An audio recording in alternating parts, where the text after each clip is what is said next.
Hello aspirants, मैं सलोनी फिर से आपका स्वागत करती हूँ आपके अपने channel aspirants never give up में। आई होप आप सब लोग अच्छे होंगे और जो भी आपका पढ़ाई का काम है, चाहे वो इंग्लिश हो, चाहे वो जीके हो, चाहे वो मैथ्स हो, चाहे वो रीजनिंग हो, आप अच्छे से कर रहे होंगे। बिकॉज़ आप सब लोगों को जैसे पता है कि सीजीएल का नोटिफिकेशन आउट हो चुका है। सो अब आप लोग रेडी हो जाइए, जल्द ही एमटीएस का नोटिफिकेशन भी आ जाएगा। बिकॉज़ वी आर थिंकिंग कि शायद सीजीएल का पोस्टपोन हो सकता है या फिर डिले हो सकता है थोड़ा सा और। बट जैसा आप लोगों ने देख लिया, नोटिफिकेशन आ चुका है। तो आई थिंक अक्टूबर के लास्ट में या फिर नवंबर के स्टार्टिंग में ही एमटीएस का भी नोटिफिकेशन आपको देखने को बहुत जल्द मिल जाएगा। तो इसीलिए हम चाह रहे हैं कि जो भी जितना काम है वो जल्दी से जल्दी हम आपको करा दें, ताकि आपको लास्ट में जाके सिर्फ एक बार या दो बार रिवाइज़ करने के रिक्वायरमेंट हो, उससे ज़्यादा पढ़ने की ज़रूरत ना हो। ठीक है। तो मैंने ना एक पोल किया था अपने यूट्यूब चैनल पे, बिकॉज सब कुछ लोग मुझसे डिमांड कर रहे थे कि मैम आप जीके के क्वेश्चंस भी करवाए जो एडिक्विटी बेस्ड है। जैसे कि मैं आपको एडिक्विटी बेस्ड एंटोनियम्स करा रही हूँ, सिनोनियम्स करा रही हूँ, ईडियम ऑफ फ्रेजेस करा रही हूँ। तो कुछ बच्चों का डिमांड था कि मैं जीके के भी ऐसे कराऊँ। सो मैंने पोल जनरेट किया था जिसमें कि मुझे काफ़ी लोगों का इंटरेस्ट दिखा है उसमें कि जीके का मैं आपको कराऊँ। सो जैसे कि कल 5 सितंबर है, हमारा टीचर्स डे है। तो मैं चाहती हूँ कि आप लोग मुझे और लोग कमेंट करो, ताकि मैं और मोटिवेट होके और उत्साह के साथ उस सीरीज़ को रेडी करूँ। तो आप लोग मुझे अच्छे से सपोर्ट करो कि मैं जीके पे और वर्क करूँ। तो फिर कल मैं एक वीडियो जीके के क्वेश्चंस पे लेके आऊँगी जो कि एडिक्विटी बेस्ड होंगे। ठीक है। इससे क्या होगा कि जो सीजीएल के स्टूडेंट्स हैं उनकी भी तैयारी हो जाएगी, और जो हमारे आने वाले एग्ज़ाम से एमटीएस का, उसमें भी आप लोगों की तैयारी हो पाएगी। तो आज जो मैं आपको करा रही हूँ वो एडिक्विटी बेस्ड एंटोनियम्स करा रही हूँ। इससे प्रीवियस वीडियो में मैंने आपको कराए थे सिनोनियम्स, और उससे पहले करवाए थे मैंने आपको ईडियम ऑफ फ्रेजेस। ठीक है। तो जो भी मेरे चैनल पर नया है, मेरी बाकी की इससे पहले वाली वीडियोज़ को देख ले। ठीक है। और तभी आगे बढ़े। तो चलिए स्टार्ट करते हैं अपने एडिक्विटी based antonyms. Okay. So first है हमारा विल्ट। विल्ट का होगा एंटोनियम स्ट्रिक्ट। तो विल्ट का मतलब होता है मुरझाना या फिर कमज़ोर, या फिर टू बिकम वीकन। और स्ट्रिक्ट का मतलब होता है कठोर, यानी कि सर्व या फिर रिवाइव। तो जैसे कि आप सब लोग जानते हैं, जो मेरे चैनल को फॉलो करते हैं डे 1 से, कि मैं हिंदी में भी कराती हूँ, और इसीलिए मैं अपनी सारी वीडियोज़ को बोलती हूँ हिंदी माध्यम बच्चों के लिए रामबाण। बिकॉज़ आप लोग क्या करते हो, जो इंग्लिश में लिखा हुआ होता है ना, उसको फिर बार बार डिक्शनरी में जाके या फिर गूगल ट्रांसलेट पे जाके उसका हिंदी में मीनिंग ढूंढते हो। तो आपको इस सीरीज़ में वो करने की ज़रूरत नहीं पड़ेगी। आपको इसी सीरीज़ में हिंदी का मीनिंग भी और इंग्लिश मीनिंग भी साथ के साथ मिल जाएगा। ठीक है। तो नेक्स्ट करते हैं हम क्वेल्ट। क्वेल्ट का एंटोनियम होगा एजिटिएट। उसका मतलब होता है उत्तेजित करना। क्वेल्ट का मतलब दबाना है, फिर टू सप्रेस करना, और इसका मतलब होगा डिस्टर्ब करना, यानी कि एजिटेट करना, उत्तेजित करना, डिस्टर्ब करना किसी को, यानी कि उकसाना किसी चीज़ के लिए। टेंजिबल। टेंजिबल का मतलब होता है वास्तविक या फिर रियल, इसको हम टच कर सकते हैं, जो कि टचेबल हो। ठीक है। जैसे हम ऑक्सीजन को टच नहीं कर सकते हैं ना, तो वो क्या हो गई, इनटेंजिबल। और हम इस पेंसिल को टच कर सकते हैं, नोटबुक को टच कर सकते हैं, दैट मीन्स वो क्या हो गया, टेंजिबल, यानी कि वास्तविक या फिर रियल। और इनटेंजिबल तो हो गया नॉट टचेबल, यानी कि अस्पर्शनीय है, जैसे कि ऑक्सीजन, जिसको छुआ ना जा सके। नेक्स्ट करते हैं इम्प्यूट। इम्प्यूट का कहते हैं हम ठहराना या फिर किसी को आरोप लगाना, किसी पे ब्लेम लगाना। टू अट्रीब्यूट, इसका इंग्लिश में मतलब होगा। और एंटोनियम होगा इसका सपोर्ट, यानी कि सहयोग करना या फिर किसी की हेल्प करना। नेक्स्ट है मेटिकुलस, मीन्स सावधान होना, फिर वेरी केयरफुल। आई थिंक यहाँ पे स्पेलिंग मिस्टेक हो गया है, इसकी स्पेलिंग में यहाँ पे जी आएगा, तो प्लीज़ उसके लिए सॉरी, आप लोग करेक्ट कर लीजिए। तो ये हो गया नेग्लिजेंट, मीन्स लापरवाह या फिर केयरलेस। ओके। यहाँ पे NEG होगा, उसका हुआ केयरलेस। नेक्स्ट करते हैं इमिटिएट, मीन्स कॉपी करना या फिर किसी की नकल करना। इनोवेट, नवीनता लगाना, यानी कि कुछ न्यू क्रिएट करना, नवीनतम ज्ञान लगाना या फिर कुछ न्यू क्रिएट करना। मैग्नानिमस मीन्स उदार या फिर नोबल, इसका होगा पैटी, मीन्स छोटा या फिर स्मॉल माइंडेड, यानी कि जो उसका मतलब उसकी जो सोच है वो बहुत छोटी है, वो बहुत कह सकते हैं हम बहुत नैरो माइंडेड है, यानी कि बहुत छोटी सोच का इंसान है वो, ठीक है। नेक्स्ट है इनहेंस। इनहेंस मीन्स बढ़ावा देना किसी को या फिर कुछ चीज़ को इंक्रीज करना, ठीक है, बढ़ाना। उसका अपोजिट क्या होगा? डिमोनाइज मीन्स कम करना, टू रिड्यूस यानी कि कम करना। मैंने एक पीछे भी बताया था, मोस्टली जो मेरे स्नोनिम्स कराए हुए हैं वो ही आए थे। नेक्स्ट है वीरेसिटी, मतलब सत्यता यानी कि ट्रूथफुलनेस, और इसका एंटो होगा फॉल्सहुड यानी कि झूठ या फिर लाई। नेक्स्ट है पेविश मीन्स चिड़चिड़ा या फिर इरिटेबल, उसका एंटो होगा सुएव यानी कि विनम्र। पोलाइट या फिर स्मूथ यानी कि उसका बोलने का तरीका बहुत पोलाइट है, बहुत सॉफ्ट है, और उसका जो है वो चिड़चिड़ा है। नेक्स्ट है ओरेकुलर। ओरेकुलर मीन्स भविष्यवाणी करने वाला यानी कि प्रोहैबिटिक या फिर मिस्टीरियस, ठीक है।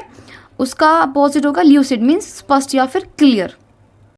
नेक्स्ट है बेनीवोलेंट मीन्स दयालु या फिर काइंड, इसको गिनेरियस भी बोल सकते हैं, और इसका एंटो होगा मेलोवलेंट मीन्स दुर्भावनापूर्ण या फिर ईवल माइंडेड, इसको हम बोल सकते हैं। स्लैंडर मीन्स झूठा आरोप लगाना या फिर फॉल्स स्टेटमेंट किसी के बारे में कह देना। प्रेज करना, प्रशंसा करना या फिर अप्रिशिएट करना। नेक्स्ट है इन्फ्लेट मीन्स बढ़ाना या फिर एक्सपेंड करना, उसको बोल सकते हैं स्वेल। फूला हुआ है तो फूला हुआ क्या हो जाता है, उसका जो एरिया होता है वो थोड़ा बढ़ जाता है, इसलिए उसको हम क्या बोलते हैं, स्वेल हो गया। फिर एंटो होगा इसका रिड्यूस मीन्स घटाना, मेक स्मॉलर, डिमोनाइज भी इसको हम लिख सकते हैं यहाँ पे। आगे आते हैं डोमिनेट मीन्स शासन करना, किसी को रूल करना या फिर किसी को कंट्रोल करना। एंटो होगा इसका सबमिट या फिर आत्मसमर्पण कर देना, yield, YELD yield. Authorised permit करना या फिर किसी को स्वीकृति दे देना कि आपको इस चीज़ की परमिशन है, आप ये कर सकते हो। फोरबिड निषेध करना या फिर मना कर देना, ठीक है। प्रोहिबिटेड लिखा हुआ था ना कहीं कहीं कि आप ये नहीं कर सकते हो, तो उसी के लिए लिखा हुआ था। नेक्स्ट है प्रूडेंट सावधान या फिर वाइज, और केयरफुल भी इसको लिख सकते हैं। थॉटलेस लापरवाह या फिर केयरलेस, लापरवाह या फिर केयरलेस। नेक्स्ट है लैक्स मीन्स लापरवाह, केयरलेस और लूज। रिलायबल विश्वसनीय या फिर ट्रस्टवर्दी। इमिनिएंट प्रसिद्ध और फेमस, इमिनिएंट का हो गया प्रसिद्ध है वो इंसान या फिर फेमस है। ऑब्सक्योर मीन्स अज्ञात, उसको कोई नहीं जानता, वो अज्ञात है, यानी कि एक तो बहुत फेमस है, एक को कोई नहीं जानता, अननोन, वो बिल्कुल ना जानने लायक है इंसान है। वेन का है कमज़ोर या फिर पेल, वीक, जैसे बहुत से लोग पेल हो जाते हैं ना कमज़ोरी में, तो वो अलग से दिख जाता है कि अगर वो पेल हो रहा है तो दैट मीन्स उसके अंदर कमज़ोरी है। हेल्दी स्वस्थ, मजबूत और स्ट्रॉन्ग, इसका एंटो हो जाएगा अपोजिट हो जाएगा, क्योंकि इसका अप्रूव मीन स्वीकृति दे देना, एक्सेप्ट करना, एंडोर्स कर देना, ठीक है। और रिजेक्ट मीन्स रिफ्यूज़ कर देना, अस्वीकार कर देना।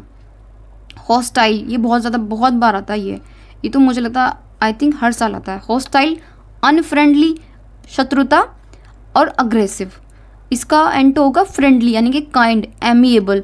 हॉस्टाइल और एमिएबल तो बहुत ज़्यादा आता है, यानी कि मित्रतापूर्ण। ड्यूरेबल यानी कि टिकाऊ, दैट मीन्स लॉन्ग लास्टिंग, वो इतना स्ट्रॉन्ग है, इतना ड्यूरेबल है, वो बहुत ज़्यादा लॉन्ग लास्टिंग है। फ्रेजाइल मीन्स नाजुक या फिर वीक, जो कि ब्रेकेबल है, यानी कि आसानी से टूट सकता है, वो इतना नाजुक है। नेक्स्ट है अर्गेन, दोषी ठहराना या फिर अक्यूज, किसी को ब्लेम करना। जस्टिफाई यानी कि सही ठहराना, उसको डिफेंड करना। अफर्म कंफर्म करना किसी चीज़ को। रिफ्यूज़ इनकार करना या फिर डिनाई कर देना किसी चीज़ के लिए। वेलीफाई डिफेम करना, किसी को बदनाम करना, अब्यूज़ करना किसी को। कमांड करना, प्रशंसा करना किसी की या फिर उसको प्रेज करना। नेक्स्ट करते हैं रिसेलिएंट मीन्स लचीला या फिर फ्लेक्सिबल, स्ट्रॉन्ग भी बोल सकते हैं हम इसको। फ्रिगाइल मीन्स कमज़ोर या फिर वीक। कमेंडिएबल प्रशंसनीय या फिर एडमायरेबल, यानी कि उसने इतना अच्छा काम किया है, वो प्रशंसा के लायक है, उसको एडमायर करने के लायक है। अपोजिट होगा इसका ब्लेम वर्दी, यानी कि उसने इतना गलत काम किया है, वो दोषी है, उस यानी कि ब्लेम वर्दी है, वो गिल्टी है उस चीज़ को, तो उसका क्या हो जाएगा, ब्लेम वर्दी। नेक्स्ट करते हैं हम स्क्रप्लस सिद्धांतवादी या फिर ऑनेस्ट, सिद्धांतवादी या फिर ऑनेस्ट। अपोजिट होगा इसका डिसऑनेस्ट यानी कि बेईमान, डिसऑनेस्ट यानी कि बेईमान। वो तो सिद्धांतवादी है और वो है बेईमान। सुपरफिशियल यानी कि ऊपरी या फिर शैलो। सुपरफिशियल होता है ऊपरी ऊपरी ऊपरी तरह से, हम कह सकते हैं ऊपरी परत, इसको हम बोल सकते हैं शैलो, ठीक है। और डीप होता है गहरा। प्रोफंड भी इसको बोला जाता है, ये भी आता है वहाँ पे लिखा हुआ, ठीक है। कैंडिड मीन्स फ्रैंक या फिर खुले मिजाज का, वो बहुत फ्रैंक है, यानी कि हम बोलते हैं ना किसी का दोस्त ये बहुत फ्रैंक दोस्त है मेरा। और इसका अपोजिट क्या होगा? डिसाइडफुल यानी कि धोखेबाज, डिसऑनेस्ट। एक तो होता है कि अपने माइंड को बिल्कुल ओपनली सबके सामने रख देता है, वो इतना फ्रैंक है, खुला मिजाज का है वो इंसान। दूसरा है धोखेबाज, डिसऑनेस्ट, यानी कि वो चीज़ों को छुपा के रखता है, दैट मीन्स वो क्या होगा? धोखेबाज है। विड्रॉ घटाना, रिमूव करना, टेक बैक करना। अपोजिट होगा इसका एडवांस या फिर आगे बढ़ना, मोर फॉरवर्ड फिर आगे बढ़ना, ठीक है। नेक्स्ट है हमारा एलोक्वेंट मीन्स वाक्यपट मीन्स फ्लुएंट, एक्सप्रेसिव, यानी कि वो बोलने में फ्लुएंट है, एक्सप्रेसिव है, चीज़ों को एक्सप्रेस करने में, यानी कि वो बोलता अच्छा बोलता है, एक्सप्रेस करता है अपनी चीज़ों को बहुत अच्छे से, यानी कि बोलते हैं ना किसी की इंग्लिश बहुत फ्लुएंट होती है, उस तरीके से। इन एक्सप्रेसिव यानी कि अभिव्यक्तिहीन, अनेबल टू एक्सप्रेस, यानी कि वो अपनी फीलिंग को अच्छे से एक्सप्रेस नहीं कर पाता है या फिर अपने बात को एक्सप्रेस वे में नहीं दे पाता या फिर नहीं बोल पाता है। नेक्स्ट है लिबरेशन मीन्स मुक्त या फिर फ्रीडम। इसका अपोजिट होगा कैपिटेटिव मीन्स कैद। इम्पर्सोनेमेंट, इसको हम बोलेंगे लिबरेशन, फ्रीडम, और कैपिटेटिव मीन्स कैद। डिलीजेंट मीन्स परिश्रमी, हार्ड वर्किंग। इसका मैंने आपको इंडस्ट्रियस भी बताया था मैंने इसका आपको, डिलीजेंट का। और लेजी होगा आलसी, और इडल का मतलब एक शुद्ध हिंदी में बोलते हैं निठल्ला, यानी कि आलसी, वो कोई काम नहीं करता, निठल्ला है। और diligent means hard working. Next है नेव। नेव का मतलब धोखेबाज, और रॉग का भी मतलब धोखेबाज होगा। और इसका एंटो होगा पैरागन। पैरागन का मतलब आदर्शवादी या फिर परफेक्ट इंसान या फिर परफेक्ट एग्जाम्पल, यानी कि वो श्रेष्ठ है। एक तो धोखेबाज है, एक है श्रेष्ठ है। अजर्ट का मतलब दृढ़ता से कह देना, यानी कि डिक्लेयर कर देना, उसने फाइनली ये आंसर की डिक्लेयर कर दिया है, यानी कि दृढ़ता से कह देना। और एंटो होगा इसका डिनाई कर देना, यानी कि इनकार कर देना, दैट मीन्स उसने रिफ्यूज़ कर दिया है, उस प्रपोजल को उसने डिनाई कर दिया। यॉक मीन्स टाई, बंधन, हार्नेश। आपने देखा होगा ना मोस्टली जो लोग स्टंट करते हैं तो उनको ऊपर से नीचे तक के लिए हार्नेश बांध दी जाती है। तो हार्नेश मतलब एक बांध देना या फिर टाई कर देना किसी इंसान को। लिबरेट मतलब मुक्त कर देना या फिर फ्री कर देना।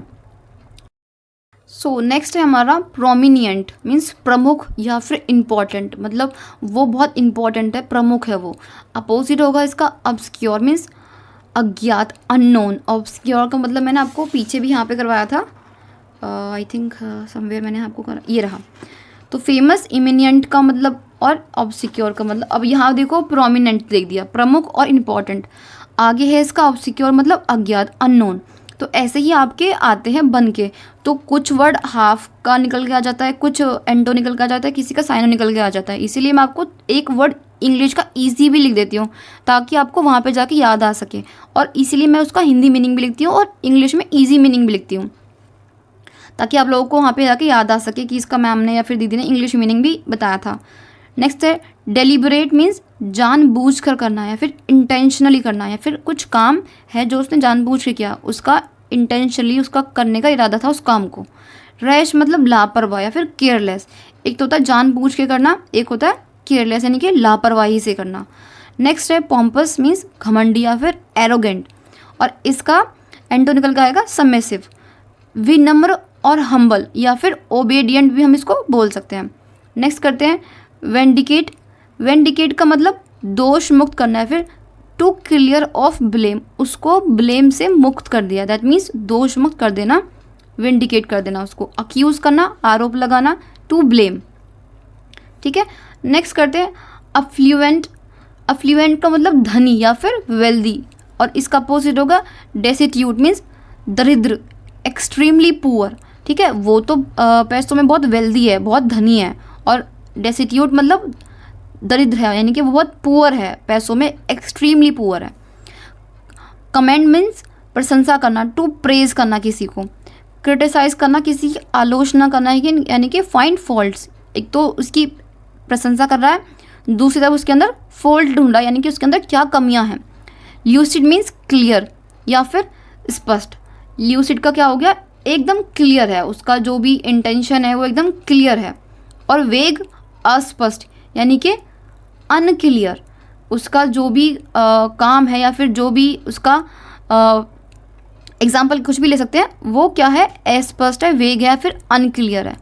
एसेंड मीन्स ऊपर चढ़ना या फिर राइज या फिर गो अप। एसेंड मीन्स जैसे हम बोलते हैं ना असेंडिंग और डिसेंडिंग, ऐसे वाला ऊपर चढ़ना। और डिसेंड मीन्स नीचे उतरना, यानी कि गो डाउन। ऑडेसिटी, ऑडेसिटी का मैंने पीछे भी करवाया था एक, वो सिनोनिम्स में भी आया था। ऑडेसिटी मीन्स बोल्डनेस या फिर साहस या फिर डेयरिंग, वो इंसान बहुत बोल्ड है, बहुत डेयरिंग है। नेक्स्ट करते हैं कावर्डस, कायरता, लेक ऑफ करेज। तो ये हमारे 47 के समथिंग एंटोनियम्स थे जो कि एडिक्विटी बेस्ड क्वेश्चन थे और इससे प्रीवियस एग्जाम्स में वो पूछे जा चुके हैं। ठीक है, तो मेरा कराने का पर्पज़ सिर्फ यही था ताकि आप इन सब चीज़ों से अवेयर हो जाओ कि ये क्वेश्चंस आपसे पहले वाले एग्ज़ाम्स में एडिक्विटी पूछ रही है, ताकि आपको सीजीएल में जब भी आप एग्ज़ाम देने जाओगे, आप अगर ये रिवाइज करके जाओगे, आपको याद करने में दिक्कत ना हो। बिकॉज आई थिंक जो हमारा प्रीवियस पैटर्न है उससे कम क्वेश्चंस आ रहे हैं, तो एडिक्विटी ने अपना न्यू पैटर्न स्टार्ट किया है, तो इसी वजह से मैं आपको ये न्यू पैटर्न वाले एडिक्विटी बेस्ड सब चीज़ें करा रही हूँ। ठीक है, मैं इसीलिए बहुत ज़्यादा नहीं कराती हूँ, थोड़ा थोड़ा ही कराती हूँ ताकि आपको याद करने में दिक्कत ना हो और वीडियो बहुत लॉन्ग भी ना जाए। नहीं तो छोटे छोटे यूट्यूबर्स ही बहुत लॉन्ग वीडियो बना देते हैं, 2 घंटे की, 3 घंटे की। ठीक है, तो मुझे वो करना नहीं है, आपको बोर नहीं करना है, आपका टाइम अननेसेसरी वेस्ट नहीं करना है। ठीक है, तो मैं इसलिए बहुत शॉर्ट वीडियो बनाती हूँ। मेरी कोई भी वीडियो 20 to 24 मिनट से ज़्यादा जाती नहीं है। ठीक है, बिकॉज मैं जानती हूँ कि टाइम कितना इंपॉर्टेंट होता है। तो और वो भी आप इनको 2x की स्पीड से देखते हो, 1.5x की स्पीड से देखते हो, तो वो ये 15 से 12 मिनट की वीडियो बन जाती है। ठीक है, और जो अभी जो वीडियो है ये तो और भी शॉर्ट है, तो इसमें तो आपको 5-7 मिनट में इजीली सारा कवर हो जाएगा। ठीक है, और जैसे मैंने भी वीडियो के स्टार्टिंग में आपको बोला था कि मैंने पोल जनरेट किया था आपको ये जानने के लिए कि हम जीके के एडिक्विटी बेस्ड क्वेश्चंस कराएं या नहीं कराएं। तो आप लोग अगर इंटरेस्टेड हो तो प्लीज़ मुझे पोल में और ज़्यादा से ज़्यादा इंटरेस्ट दिखाओ, ताकि मैं कल आपको सरप्राइज़ गिफ्ट दे सकूं टीचर्स डे पे। तो कल आप जानते हो 5 सितंबर टीचर्स डे है, तो मैं चाहती हूँ कि मैं आपको ये जीके जीएस के कुछ क्वेश्चंस आपको करा दूँ, ताकि आपके साथ के साथ जीके भी कवर हो जाए। वो भी मैं बहुत लॉन्ग वीडियो नहीं बनाऊंगी, बहुत ज़्यादा क्वेश्चंस उसमें नहीं डालूंगी, थोड़े थोड़े क्वेश्चंस करके पर डे के हिसाब से मैं आपको वो देती रहूँगी छोटी छोटी वीडियो में, ताकि आपको हेल्प हो जाए। ठीक है, और आप अवेयर हो जाओ कि एडिक्विटी ने जो हमारे जीके के क्वेश्चन है उससे क्या पूछा है।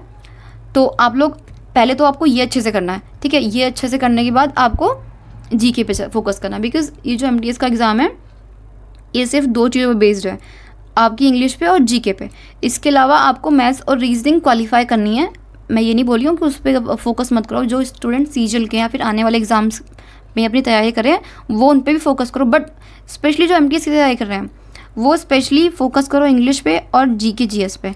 ठीक है, जीके जीएस पे फोकस करने के बाद आपको रीजनिंग और मैथ्स उस पर आपको कंपलसरी क्वालिफाइंग है वो।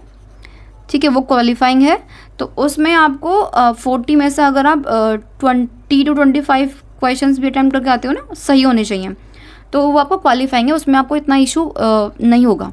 बट जो आपका इंग्लिश और जीके है मेन है ये वाला, जो आपकी मेरिट बनेगी ना, मेरिट वो इसी से बनेगी।